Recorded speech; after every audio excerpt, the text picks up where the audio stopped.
না আমি তো ওটা পরে দেখবো, তো ক্লাস শুরু হয়ে গেল।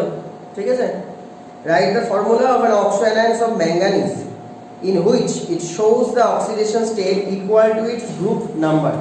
এটা বাংলায় বললে এরকম হয়, কোশ্চেনটা এরকম, তোমরা যদি পারো লিখে নেবে। ম্যাঙ্গানিজের একটা অক্সোঅ্যানায়নের নাম বলতে হবে যেখানে ম্যাঙ্গানিজ তার অক্সিডেশন স্টেটটা শো করবে তার গ্রুপ নাম্বারটা, মানে সে যেই গ্রুপে থাকে সেটা যদি তোমার মনে হয় ম্যাঙ্গানিজ 5 নম্বর গ্রুপে আছে, তাহলে অক্সিডেশন স্টেট 5 হতে হবে। তাহলে তুমি বলো ম্যাঙ্গানিজ কোন গ্রুপে আছে? এক্সাম দেয়নি কেন এরা? আগের সপ্তাহে এক্সাম দেয়নি, এই সপ্তাহে দেয়নি। ম্যাঙ্গানিজ কোন গ্রুপে আছে, কত নম্বর গ্রুপে আছে? যদি পরপর 1 থেকে যেটা 18 অবধি আমরা গ্রুপ বলি, 1 to 18 যেটা মডার্ন পিরিয়ডিক টেবিল আছে, সেখানে ম্যাঙ্গানিজ কত নম্বর গ্রুপে আছে ওখানে খুঁজলে হবে না, মেমোরি থেকে বলো কত নম্বর গ্রুপে আছে। 1 মার্কের কোশ্চেন হবে এটা। কি potassium, calcium, scandium, titanium, vanadium, chromium, manganese. Match হয়ে গেল তো? 1 2 3 4 5 6 7 সাথে যদি থাকে তাহলে +7 অক্সিডেশন স্টেট শো করে, এরকম একটা ম্যাঙ্গানিজের অক্সোঅ্যানায়নের নাম, যেখানে অক্সিজেন আছে ম্যাঙ্গানিজের সাথে এবং অ্যানায়ন আছে, তাকে অক্সোঅ্যানায়ন বলবো। নাম বলো, কত সহজ জিনিস এটা। বলছে MnO2, MnO2 ম্যাঙ্গানিজ +4, তাহলে কোথায় +7 হলো?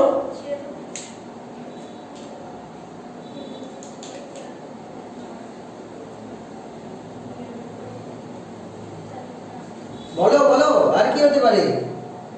এত কমন একটা কম্পাউন্ড ম্যাঙ্গানিজে, এত সুন্দর কালারফুল কম্পাউন্ড ভুলে যাচ্ছ।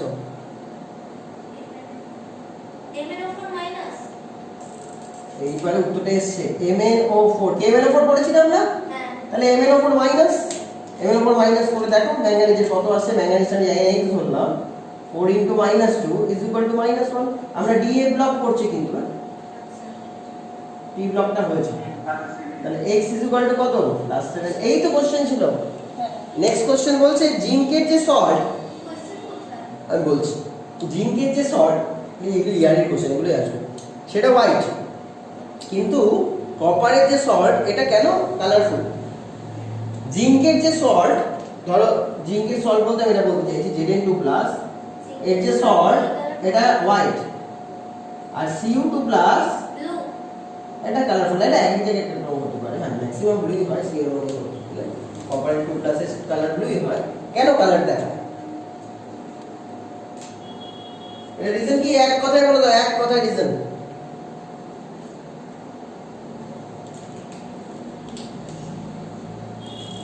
জিঙ্কের আমি তোমার অ্যাটমিক নাম্বার করে নিই। জিঙ্ক হচ্ছে 30, তাহলে এটা হচ্ছে আর্গনের পর 3d10 4s2, তাহলে Zn যদি 2+ করি তাহলে আর্গনের পর 3d10। এবার D এর যদি আমি স্প্লিটিং করি, D এর স্প্লিটিং করো, নিচে 3টে আর উপরে 2টো, তাহলে এই অরবিটালগুলো পুরোপুরি fill, completely fill up. Electron কোনো জায়গায় জাম করার মতো কোনো পসিবিলিটি নেই, কারণ জাম করলে তো উপরে ঘর ফাঁকা থাকতে হবে, নেই তো, সেই ঘরটা ফাঁকা, তাই তো। তাই এখানে DD ট্রানজিশন নট পসিবল, নিচে লিখে দেবো DD ট্রানজিশন নট পসিবল। যদি কপার 2+ আমি যাই, ফার্স্টে কপার করে নিই। কপার হচ্ছে আর্গনের পর 3d10 4s1, যদি Cu2+ করো তাহলে আর্গনের পর আসবে 3d9। 3d9 এ যদি আবার D এর আমি স্প্লিটিং করে দেখাই 1 2 3 4 5, তাহলে 9টা ইলেকট্রন কিরকম থাকবে? 1 2 3 4 5 6 7 8 9, একটা ঘর পার্শিয়ালি ফিল্ড আছে, তাহলে এখান থেকে একটা ইলেকট্রন জাম্প করে এখানে যেতেই পারে। আর যদি একবার ইলেকট্রন জাম্প করে তাহলে ব্যাক করারও একটা প্রশ্ন চলে আসে, ব্যাক করলে এনার্জি ছাড়ে এবং তার delta E = hc/λ according to planks equation. এই যে এনার্জিটা তার করেসপন্ডিং যে ওয়েভলেন্থ, যেটাকে আমরা তরঙ্গ দৈর্ঘ্য বলি বাংলায়, ওয়েভলেন্থ, এই ওয়েভলেন্থটা আমাদের ভিজিবল রেঞ্জে এসে পড়ে যায়। ভিজিবল রেঞ্জ কত? 400 টু 780 ন্যানোমিটার। এর মধ্যে যখনই পড়ছে আমরা কালারটাকে অবজার্ভ করছি। রিজনটা তাহলে কিসের জন্য কালার দেখায় যদি এক কথায় বলো এমসিকিউ তে আসে, তাকে বলা হয় ডিডি ট্রানজিশন। কেন ডিডি ট্রানজিশন? কারণ ডি অরবিটাল থেকে ডি অরবিটালে জাম্প হচ্ছে। এটা হচ্ছে ডি অরবিটাল হচ্ছে T2G লেভেল, এটা হচ্ছে EG লেভেল। এখানেও দেখো এটা T2G লেভেল, এটা হচ্ছে EG লেভেল। তাহলে T2G লেভেল থেকে EG লেভেলে জাম্প করার মতো কোনো ক্যাপাবিলিটি এর মধ্যে ছিল না। এখানে ছিল T2G থেকে EG তে জাম্প করার, মানে কোনো কারণ খালি ছিল না। এখানে T2G থেকে EG তে জাম্প হচ্ছে মানে ব্যাক করার একটা আছে। ব্যাক করলেই আমি এনার্জি ছাড়তে পারবো, তার ওয়েভলেন্থ হবে, ভিজিবল রেঞ্জে পড়লে আমরা কালার শো করব। তাই জন্য কপার কালারফুল, কপার 2 এর সল্ট কালারফুল, Zn2 এর যে সল্ট এরা হোয়াইট হয়। ক্লিয়ার ব্যাপারটা? নদীর ওপারে যারা আছে তারা শুনতে পাচ্ছ? নদীর ওপারে ওকে ওকে, এক্সাম পেপারগুলো সাবমিট করবে।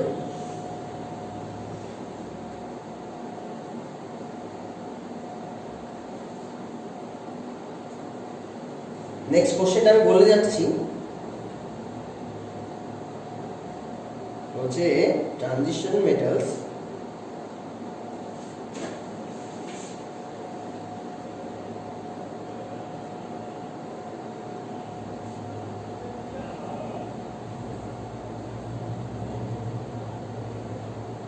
ভেরিয়েবল অক্সিডেশন স্টেট শো করে। ট্রানজিশন মেটালসরা ভেরিয়েবল অক্সিডেশন স্টেট কেন শো করতে পারে? অনেকগুলো অক্সিডেশন স্টেট কেন শো করতে পারে ট্রানজিশন মেটালসরা, যেটা অ্যালকালি মেটালস বা অ্যালকালাইন আর্থ মেটালসরা পারে না। এখান থেকে কিছু যদি নেওয়ার থেকে নিয়ে নাও, ক্লাসে অ্যাপে চলে যাবে, অ্যাপ থেকে পেয়ে যাবে।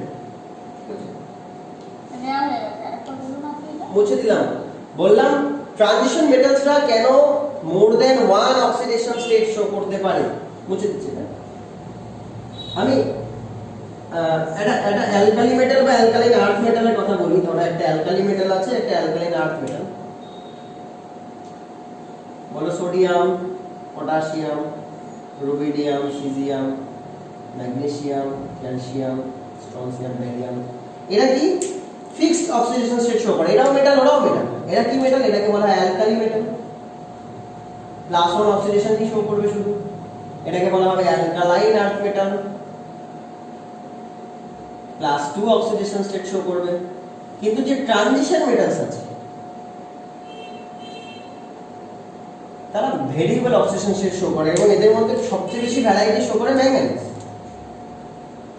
ম্যাঙ্গানিজে তুমি দেখবে MnCl2 পাওয়া যায়, তাই তো? Mn2+ পাওয়া যায়, MnCl2 কম্পাউন্ড আছে। ম্যাঙ্গানিজে +4 আছে, যেমন একটু আগে শিবাঞ্জন বলে MnO2 +4 আছে।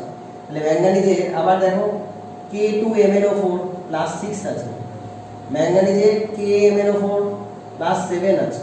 তাহলে এই যে ভ্যারাইটি অফ অক্সিডেশন স্টেট এরা শো করছে MnCl2 দিয়ে, তাহলে এটা +2 +4 +6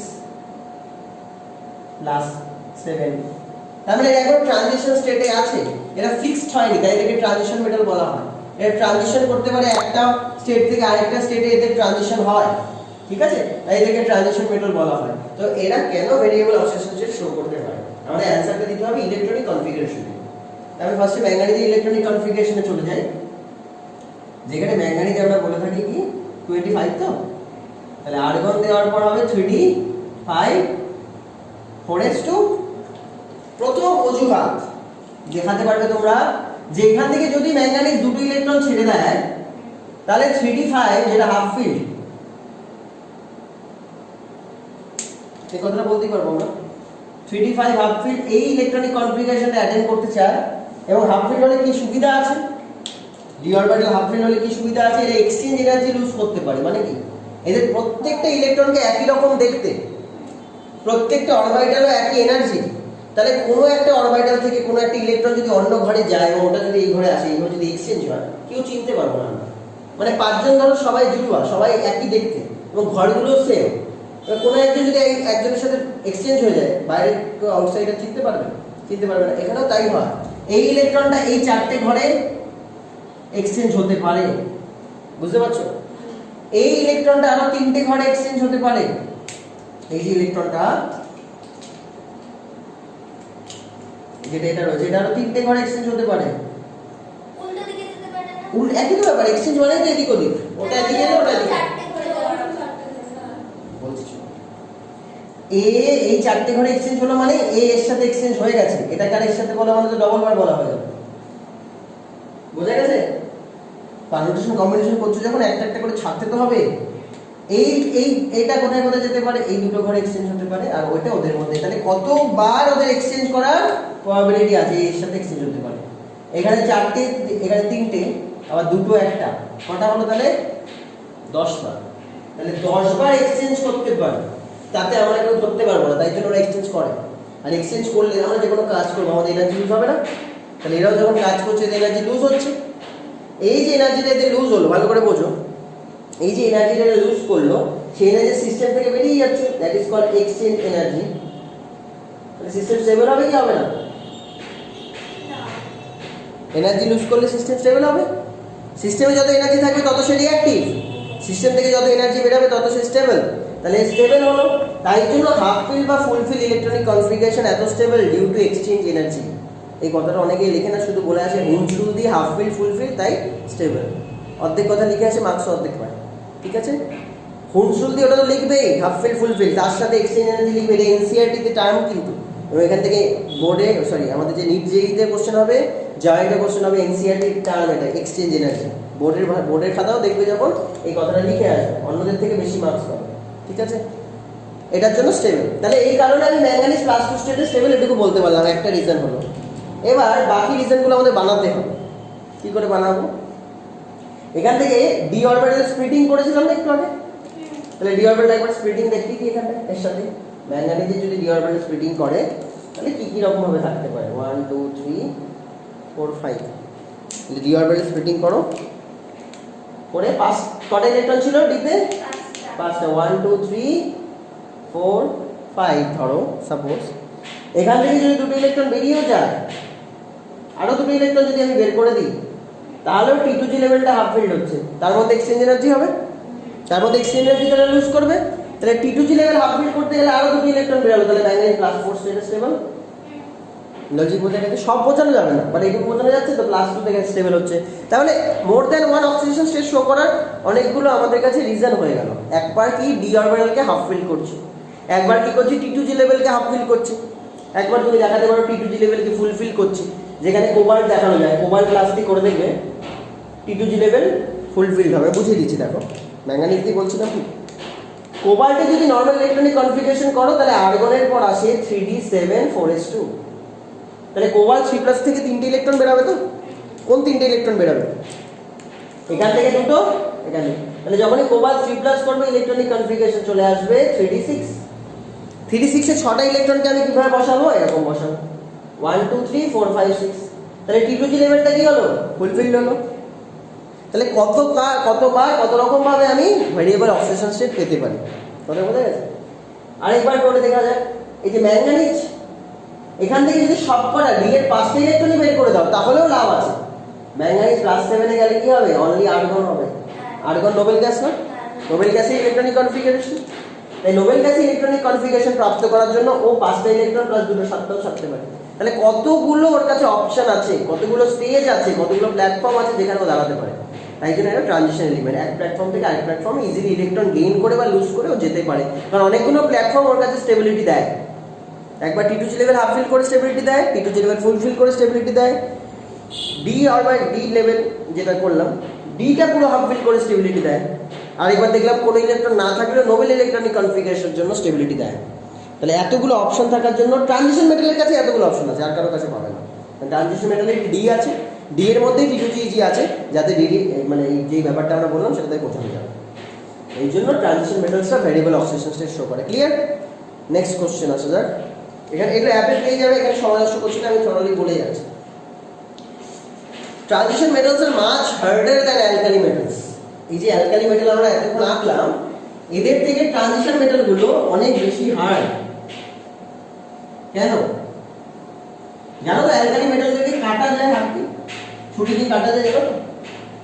অ্যালকালি মেটাল সোডিয়াম পটাশিয়াম মেটালকে যদি রেখে দাও ছুরি দিয়ে কাটা যায়। লোহাকে ছুরি দিয়ে কাটতে পারবে? পারবে? নিকেল কেন কেন পারা যায় না, কেন ওরা বেশি হার্ডার? দেখো এই মেটালগুলো যে বন্ড করে, কিভাবে বন্ড করবে? মেটাল তো একা একা থাকে না, মেটালিক বন্ড। সেই বন্ডটা কিভাবে হয়? সোডিয়ামের জন্য যদি করে রাখো তাহলে সেটা হিলিয়াম, তো হিলিয়ামের পর নিয়নের পর করছি 3s1, অনলি 3s1। তাহলে এরকম আবার একটা সোডিয়াম নিয়ে নাও, তারও কি আছে? 3s1 আছে। তাহলে এই 3s1 এর অরবিটালগুলো এবার আমরা যদি ড্র করি, তাহলে এখানে একটা ইলেকট্রন আছে, এখানে একটা ইলেকট্রন আছে, এইখানে ইলেকট্রনের মধ্যে বন্ড হয়ে যায়, that is called metallic bond. তাহলে মেটালিক বন্ডে কটা ইলেকট্রন পার্টিসিপেট করছে? For alkali or alkaline earth metal একটা বা দুটো ইলেকট্রন পার্টিসিপেট করছে। কিন্তু যদি তুমি একটা ট্রানজিশন এলিমেন্টে চলে যাও, যেখানে একটা নাম বলো, ট্রানজিশন এলিমেন্টের একটা নাম বলো, যে কোনো কোবার ট্রানজিশন এলিমেন্টে যদি চলে যাও, আর্গন 3d7 4s2, এই ডি গুলোর আমরা দেখে নিচ্ছি কতগুলো আনপেয়ার্ড ইলেকট্রন প্রোভাইড করছে ডি আমাদেরকে। 1 2 3 4 5 6 7, দেখো তিনটে আনপেয়ার্ড ইলেকট্রন আছে। তাহলে আরেকটা যদি আমার কাছে কোবার থাকে, তারও তিনটে আনপেয়ার্ড ইলেকট্রন আছে। তাহলে এই আনপেয়ার্ড ইলেকট্রনের মধ্যে কি হবে? মেটালিক বন্ড হবে, এবং এই মেটালিক বন্ডের সংখ্যা যাই হোক না কেন, অ্যালকালি মেটালের থেকে তো বেটার, অ্যালকালিন আর্থ মেটালের থেকে তো বেশি হচ্ছে সংখ্যা। তাই জন্য এরা অনেক বেশি হার্ড, এদেরকে ছুরি দিয়ে আর কাটতে পারো, অনেক বেশি কম্প্যাক্ট। বুঝতে পেরেছো? একটা হাত দিয়ে ধরে রেখেছি আমি, কারণ আমি তিনটে হাত ধরে রেখেছি, দুটো হাত ধরে রেখেছি, তাহলে কি অনেক বেশি স্ট্রং হবো না? সেটা করে এদের মধ্যে থেকে সবচেয়ে স্ট্রংগেস্ট যদি বলো, hardest metal in the periodic table, মানে ডি ব্লকের মধ্যে বলতে পারবে, যার কাছে ম্যাক্সিমাম নাম্বার অফ মানে সিঙ্গেল ইলেকট্রন থাকবে, আনপেয়ার্ড ইলেকট্রন থাকবে, একটা নাম বলো, maximum number of unpaired electron. Important question, কেউ পারবে তোমাদের ওখান থেকে? ঠিক আছে, এটাই মজা। এখানে একটু শর্ট কোশ্চেন আছে, ডিএ ব্লক থেকে খুব বেশি আসে না, 5 মার্কস আছে আমাদের সিলেবাসে, এই বছর হয়তো 7 মার্কস দিয়ে দেবে, যেহেতু কিছু চ্যাপ্টার বাদ যাচ্ছে। তো সব শর্ট কোশ্চেন থাকবে 1-2 মার্কসের মধ্যে। দেখো ক্রোমিয়াম ইলেকট্রনিক কনফিগারেশন করি, কি ক্রোমিয়ামের আর্গনের পর কি হয়? 3d5 4s1, 3d5 পাঁচটাই তো আনপেয়ার্ড, আর 4s1 ওটাও আনপেয়ার্ড। তাহলে টোটাল কতগুলো আনপেয়ার্ড হলো? 6টার থেকে বেশি আনপেয়ার্ড তুমি আর কোথাও কখনো পাবে না। আমি যদি আয়রনেও চলে যাই, আয়রন তো হার্ডেস্ট জানি, কিন্তু তবুও যদি চলে যাই তাহলে 3 হার্ড জানি, বাট হার্ডেস্ট 3d6 4s2, তাহলে 6টা ইলেকট্রন থাকার জন্য একটা জায়গায় কিন্তু আনপেয়ার্ড থাকছে না। কি বোঝা যাচ্ছে? 1 2 3 4 5 এই জায়গাটাই গল্প শেষ হয়ে গেল, এখানেও গল্প হয়ে গেল। এতক্ষণ কটা আনপেয়ার্ড ইলেকট্রন দিচ্ছিল? ক্রোমিয়াম দিচ্ছিল 6 আনপেয়ার্ড ইলেকট্রন, 6 আনপেয়ার্ড ইলেকট্রন। কিন্তু আবার আয়রনও যদি চলে যাও, তাও দিচ্ছে কটা? 4 আনপেয়ার্ড ইলেকট্রন। তাহলে এখান থেকে একসাথে অনেক কোশ্চেন হয়, হার্ডেস্ট দিয়ে তো কোশ্চেন হয়, মেটাল বন্ড দিয়ে কোশ্চেন হয়, আর অ্যাটমাইজেশন এনথালপি দিয়ে কোশ্চেন হয়। একটা মেটাল, তাকে অ্যাটম বানাতে গেলে আমাকে তো মেটাল বন্ড ভেঙে তাকে অ্যাটম বানাতে হবে। আছে তো ক্লাস্টারের ভেতর, মেটাল ক্লাস্টার বলে, মেটাল হয়ে যে বন্ড থাকে, তার ভেতর থেকে একটা মেটালকে তুমি তুলে বার করছো, কত এনার্জি লাগবে, সেইটাকে বলা হয় অ্যাটমাইজেশন এনথালপি। তাহলে এখানে কোশ্চেন আসে যে ডি ব্লক এলিমেন্টের মধ্যে অ্যাটমাইজেশন এনথালপি সবচেয়ে বেশি কার? অ্যাটমাইজেশন এনথালপি সবচেয়ে বেশি কার? এক্সাক্ট অ্যান্সার হচ্ছে ক্রোমিয়াম। ঠিক আছে, ক্রোমিয়ামটা হবে অ্যান্সার। আর সবচেয়ে খারাপ ডি ব্লকের মধ্যে সবচেয়ে খারাপ মেটাল বন্ডিং, যেটাকে ডি ব্লক বলাও হয় না, জিঙ্ক। ডি ব্লক বলাও হবে না, তাই তো, ডি ব্লক এলিমেন্ট বলা হয় না, ডি অরবিটাল থাকে তবুও বলা হয় না জিঙ্কে। কেন জিঙ্কে কেন মানে ট্রানজিশন এলিমেন্ট বলা হয় না? কারণ ট্রানজিশন হয় না তো ওর ইলেকট্রন। একটু আগে দেখলাম জিঙ্কে ইলেকট্রন কি ট্রানজিশন হলো? নিচটাও ফুলফিল ছিল, একটু আগে ভিডিওটা যারা দেখছো ভিডিও রিভাইন্ড করে দেখবে, নিচটা পুরো ফুলফিল T2G, আর উপরে যে ইজি সেটাও ফুলফিল। তাহলে এক জায়গা থেকে আরেক দিকে ইলেকট্রন জাম্প করার জায়গা তো ট্রানজিশন কি করে হবে? তো ট্রানজিশন হবে না, তাই জন্য ট্রানজিশন এলিমেন্ট বলা হয় না, কালার শো করে না এর জন্য। আর এর মধ্যে আনপেয়ার্ড ইলেকট্রন না থাকার জন্য জিঙ্ক অনেক এদের থেকে দুর্বল, এদেরকে ভেঙে দেওয়া যাবে ইজিলি, এর হার্ড হবে না। হার্ড কারা হবে? এই ধরনের মেটাল হবে যাদের কাছে maximum number of unpaired electrons আছে। আই থিঙ্ক বোঝানো গেল। এরকম টাইপের রিলেটেড কোশ্চেন আসবে, সেভাবে অ্যান্সার দেবে। ফান দেখ। হ্যাঁ, জিঙ্কে যদি যদি বলা হয় যে 3D সিরিজের মধ্যে কে আছে তাহলে দেবে, কিন্তু যদি বলা হয় ট্রানজিশন এলিমেন্ট সেরকম দেবে না, তাহলে স্ক্যান্ডিয়াম হবে হিসাবে। স্ক্যান্ডিয়াম আসছে। দেখি কে ফোন করছে, একটু দাও।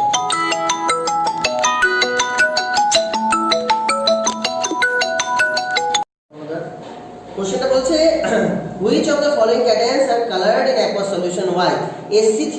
চারটে অপশন আমি দিচ্ছি, চারটে অপশন দিচ্ছি, এদের মধ্যে থেকে চুজ করে নাও। একটা হচ্ছে স্ক্যান্ডিয়াম 3+, লিখতে থাকো বাড়িতে। Scandium 3+, vanadium 3+, vanadium 3+, titanium 4+, and Mn2+। চারটের মধ্যে কোনটা কালারফুল দেখে কে বলতে পারে? এই চারটের মধ্যে কোনটা কালারফুল? চারটি করে অ্যান্সার দেন।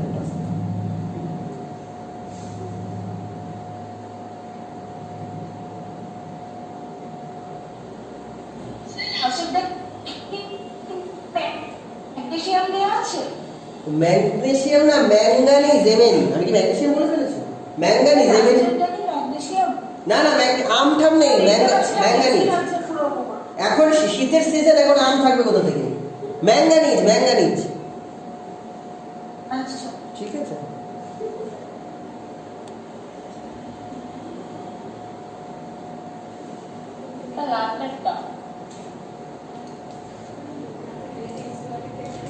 আমি বলি তাহলে একটু স্ক্যান্ডিয়াম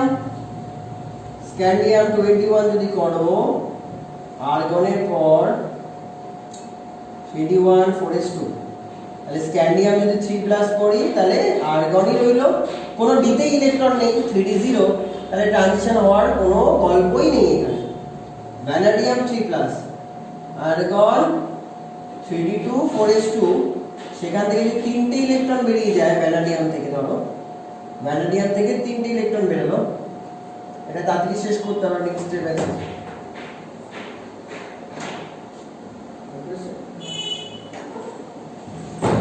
ভ্যানাডিয়াম থেকে যদি করো তাহলে 3d টাইম সাথে হবে 3d1, তাহলে 3d1 তো এক জায়গা থেকে আরেক জায়গায় ছাপ দেবে তো, dd ট্রানজিশন হবে তো, তাহলে কালারফুল হচ্ছে এখানে ভ্যানাডিয়াম। তোমাদের যে মিসকনসেপশন সেটা দূর করতে হবে আমাকে। এই একটা ইলেকট্রন জাম্প করতে পারে এখান থেকে এখানে, আবার ব্যাক করতে পারে, যেটা একটু আগে বললাম। ব্যাক করলে এনার্জি ছাড়বে, এনার্জি মানে hc/λ, ল্যামডা মানে ওয়েভলেন্থ, যেটা ভিজিবল রেঞ্জের পরে 400 to 780 ন্যানোমিটার, 400 to 780 ন্যানোমিটারের জন্য এটা কালার শো করে, এর মধ্যেই তারা পড়ে। ঠিক আছে, তাহলে তোমরা বলছো ম্যাঙ্গানিজ, এটা বলছিলে, এটা তো বুঝেছো, এটাও d0 করে দেখো। তাহলে ম্যাঙ্গানিজ 2+, এটা আর্গন 3d5। এই 3d5 এর যদি d অরবিটালটা আমরা দেখি ভালো করে, দেখো t2g Eg, এটা লেখা হলো না, t2g Eg, তাহলে পাঁচটা ইলেকট্রন কিভাবে থাকবে? 1 2 3 4 5, তাহলে পাঁচটা ইলেকট্রন এরকম ভাবে আছে। এখান থেকে জাম্পিং কি করা পসিবল কি পসিবল না? ভালো করে বোঝো, জাম্পিং এর আগে আনপ্যাড ইলেকট্রন কটা আছে? n = কত? 5। জাম্পিং যদি হয়ে যায়, একটা যদি এখান থেকে এখানে ঝাঁপ দিয়ে চলে যায়, আনপ্যাড ইলেকট্রন কটা? 4। n1 5 n2 3। তাহলে আনপেয়ার্ড ইলেকট্রন নাম্বার চেঞ্জ হলে সেই জাম্পিংটাকে বলা হয় Laporte forbidden, sorry spin forbidden transition বলা হয় এটাকে।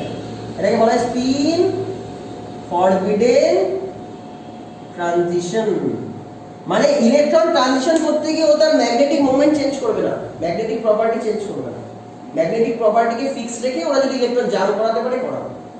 ম্যাঙ্গানিজের ক্যারেক্টার করা ছিল 5টা আনপ্যাড ইলেকট্রন ছিল, তাহলে ওর একটা ম্যাগনেটিক মোমেন্ট আছে, তাহলে হুটহাট করে ও ইলেকট্রনের জাম্পিং করালে তো ম্যাগনেটিক মোমেন্ট চেঞ্জ হয়ে যাবে, ওই ভুলটা ওরা কোনোদিন করবে না। তাই জন্য এখান থেকে ইলেকট্রন জাম্প করে না। ওদিন আগে ওরা প্র্যাকটিক্যাল করেছে, কি আগের দিন প্র্যাকটিক্যাল করছিল না, ম্যাঙ্গানিজ ওপর থেকে কেমন পড়ছিল ড্রপ ড্রপ করে পার্পল কালারে, নিচে এসে কি হয়ে যাচ্ছিল না, সেটা তো আফটার রিঅ্যাকশন, মানে যখনই সঙ্গে সঙ্গে নিচে পড়ছিল। হ্যাঁ চলছে এটা, ওপর থেকে যখন ড্রপ ড্রপ করে পড়ছিল সঙ্গে সঙ্গে কি কালার হচ্ছিল? ওটা তো আফটার রিঅ্যাকশন, রিঅ্যাকশন যখন এন্ড পয়েন্টে পৌঁছে গেল হলুদ হয়ে পিঙ্ক হয়ে গেল। আর যখন পড়লো তখন কালারলেস হয়ে গেল না উপর থেকে, কালারলেস হয়ে গেল। কালারলেস হলো কি হয়েছিল, mn ওপর মাইনাসটা উপর থেকে mn2 প্লাস হলো তো, তাহলে mn2 প্লাস কালারলেস শো করছে তো, প্র্যাকটিক্যালি দেখেছি আমরা। তাহলে ডি ব্লক এলিমেন্টে তো কোশ্চেন আসবে কদিন পর, ভুল করে এটা আমার দিয়েছো না যে mn2 প্লাস কালারফুল, বোঝা গেছে? প্র্যাকটিক্যালও দেখেছি, এটা লজিকটা এটা। ও ম্যাগনেটিক মোমেন্ট চেঞ্জ করিয়ে জাম্পিং করাবে না ইলেকট্রন, কোনোদিন করাবে না, ম্যাগনেটিক মোমেন্ট ফিক্স রেখে করাবে। এই ধরো আমি একটা কম্পাউন্ড বলি, ক্রোমিয়াম বলি, হ্যাঁ Cr, ক্রোমিয়াম 3+, দেখো তো এটা কালার দেখায় কিনা একটু দেখে নি। ক্রোমিয়াম 3+ করে দেখো, নর্মাল ক্রোমিয়াম হচ্ছে 3d5 4s1, তাহলে ওখানে 3টি ইলেকট্রন বেরোলে কত হয়, 3টি ইলেকট্রন বেরোলে 3d3 এর যদি এরকম ডি স্প্লিটিং করি, আগে নর্মাল করে নিই, 3d3 তে 1 2 3, এই যদি ডি স্প্লিটিং করো তাহলে 3টি ইলেকট্রনকে আমাকে এখানে এরকম ভাবে প্লেস করতে হবে, 1 2 3। বিফোর ট্রানজিশন কটা আনপেয়ার্ড ইলেকট্রন, 3টে। আফটার ট্রানজিশন কটা আনপেয়ার্ড ইলেকট্রন, একটা যেগুলো জাম্প করা তাও 3টে। তাহলে ম্যাগনেটিক মোমেন্ট ফিক্স আছে, তাহলে এই ট্রানজিশনটা অ্যালাউড। এর আগের বারে ট্রানজিশনটা কি লিখলাম, spin forbidden, unpaired electron forbid করছে, আর এটা বললাম অ্যালাউ করছে। লজিকটা বুঝে গেছিস? এইভাবে কোশ্চেন আসে, টার্মটা লিখবে spin forbidden or spin allowed, এই কথাগুলো লিখতে হবে। আর টাইটেনিয়ামটা তোমরা নিজেরা করে নেবে, নিজেরা করলেই বুঝতে পারবে যে কি হচ্ছে। হ্যাঁ, জাস্ট ইনিশিয়েশন করালাম ডিএ ব্লক করাতে বেশি দিন লাগবে না, বাকি ক্লাসগুলো রেকর্ড হয়ে যাবে, তোমরা পেয়ে যাবে অ্যাপে। আপাতত আজকে 8 ঘন্টার ক্লাসটা নিয়ে খুশি থাকবে।